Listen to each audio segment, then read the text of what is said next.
નમસ્કાર. આજના આ ખાસ વિશ્લેષણમાં સ્વાગત છે. સીધી જ વાત પર આવીએ. કલ્પના કરીએ કે દેશનું આખું અર્થતંત્ર એક સ્માર્ટફોન છે. હવે જો એમાં હજુ પણ 10 વર્ષ જૂની ઓપરેટિંગ સિસ્ટમ ચાલતી હોય તો સ્વાભાવિક છે ને કે આજના નવા ફીચર્સ એમાં બિલકુલ કામ નહીં કરે. બસ આ જ રીતે આપણા અર્થતંત્રને હમણાં જ એક બહુ મોટું ઓપરેટિંગ સિસ્ટમ અપગ્રેડ મળ્યું છે. આ કોઈ સામાન્ય આંકડાઓની રમત નથી. આર્થિક ગણતરીની આખી પદ્ધતિ જ મૂળમાંથી બદલાઈ ગઈ છે. હવે એક સહજ પ્રશ્ન થાય કે શું માત્ર કાગળ પર આંકડાઓ બદલી નાખવાથી ખરેખર આખા દેશની આર્થિક વાસ્તવિકતા બદલાઈ શકે? આ બુકકીપિંગના ફેરફારો આપણા રોજબરોજના જીવન અને દેશના ભવિષ્ય પર કેવી રીતે અસર કરે છે? બસ આ જ સવાલનો જવાબ આપણે આજે શોધવાનો છે. તો ચાલો ફટાફટ શરૂ કરીએ. આખી બાબતને સરળતાથી સમજવા માટે આપણે આ 6 મુદ્દાઓ જોવાના છે. ડેશબોર્ડ અપડેટથી લઈને ગણિતના સુધારા, વિકાસના એન્જિન અને હા, રસ્તામાં આવતા જોખમો. સૌથી પહેલાં વાત કરીએ આર્થિક ડેશબોર્ડ અપડેટ વિશે, એટલે કે જૂની સિસ્ટમની ખામીઓ. અહીં જૂના અને નવા વચ્ચેનો તફાવત એકદમ સાફ દેખાય છે. ડાબી બાજુ જુઓ, 2011-12નું વર્ષ. ત્યારે ક્યાં આટલા બધા ડિજિટલ પેમેન્ટ્સ, યુપીઆઈ કે ઇલેક્ટ્રિક વાહનો હતા? અને જમણી બાજુ 2022-23નું નવું આધાર વર્ષ છે. આ નવું ડેશબોર્ડ આજની ડિજિટલ ક્રાંતિ અને રિન્યુએબલ એનર્જીના વિકાસને સંપૂર્ણપણે આવરી લે છે. ફાઇનલી આપણને આધુનિક અર્થતંત્રનું સાચું ચિત્ર જોવા મળી રહ્યું છે. હવે આગળ વધીએ આપણા બીજા મુદ્દા પર. ઉદાહરણો સાથે ગણિત સુધારવું, એટલે કે ડેટાને કેવી રીતે ઠીક કરવામાં આવ્યો છે.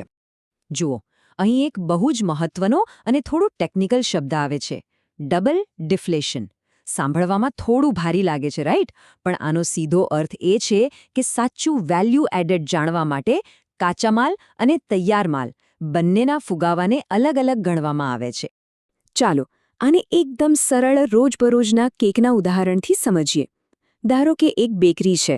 સૌથી પહેલાં લોટ અને ખાંડ જેવા કાચા માલનો ભાવ કેટલો બદલાયો તે ટ્રેક થાય. પછી તૈયાર થયેલી કેક બજારમાં કેટલામાં વેચાય તે જોવાય. અને છેલ્લે તૈયાર કેકની કિંમતમાંથી પેલા કાચા માલનો ખર્ચ બાદ કરવામાં આવે. આ જે વધ્યું ને તે જ આપણું સાચું વેલ્યુ એડેડ. આ પદ્ધતિથી દેશના ગ્રોથનું એકદમ રિયલ પિક્ચર સામે આવે છે, જે સીધી રીતે ભવિષ્યના રોજગાર અને પગાર પર અસર કરે છે. અને હા, આ નવા ઓએસની એક બીજી મોટી ખાસિયત છે, બિગ ડેટા.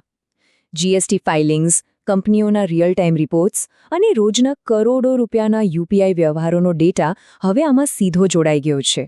સંયુક્ત રાષ્ટ્રના સ્ટેન્ડર્ડ સાથે મેચ થતી આ સિસ્ટમથી વૈશ્વિક રોકાણકારોનો આપણા દેશની આર્થિક સ્થિતિ પર વિશ્વાસ જબરદસ્ત વધી જાય છે.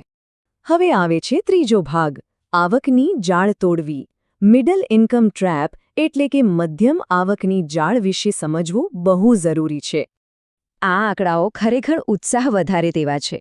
2026ની શરૂઆતમાં જે 8.1%નો વિકાસ દર નોંધાયો છે, તે 2047ના વિકસિત ભારત માટેનો એકદમ સ્પષ્ટ રોડમેપ આપે છે. આપણું ડિજિટલ ફર્સ્ટ અર્થતંત્ર હવે સાચા અર્થમાં હરણફાળ ભરી રહ્યું છે. જરા આ ટાઈમલાઈન પર નજર તો કરો. 2007થી આપણે લોઅર મિડલ ઇન્કમની કેટેગરીમાં અટવાયેલા હતા.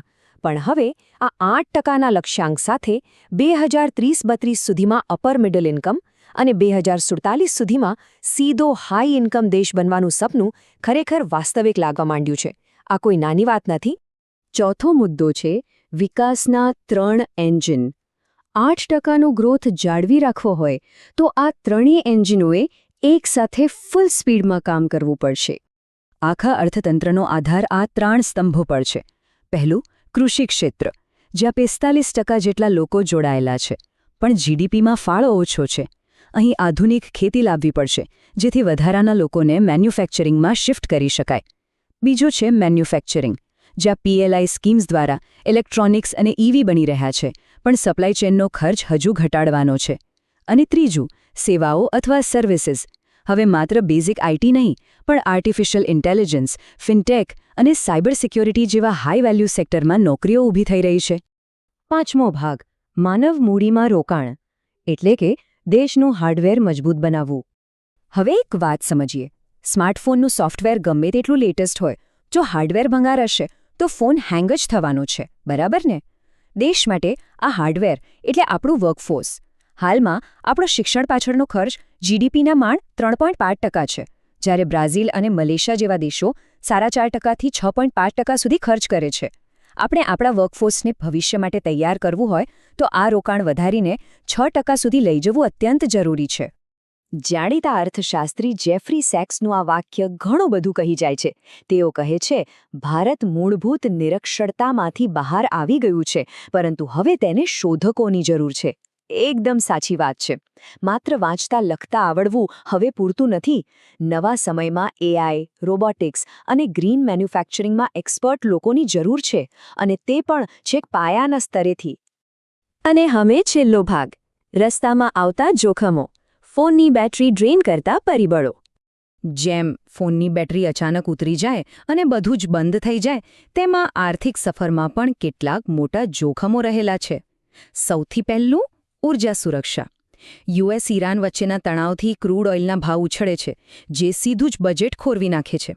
બીજું મોટું જોખમ આબોહવા પરિવર્તન છે.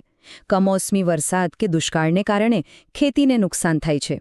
બજારમાં શાકભાજી, અનાજના ભાવ વધે છે અને સીધી અસર રસોડાના બજેટ પર પડે છે.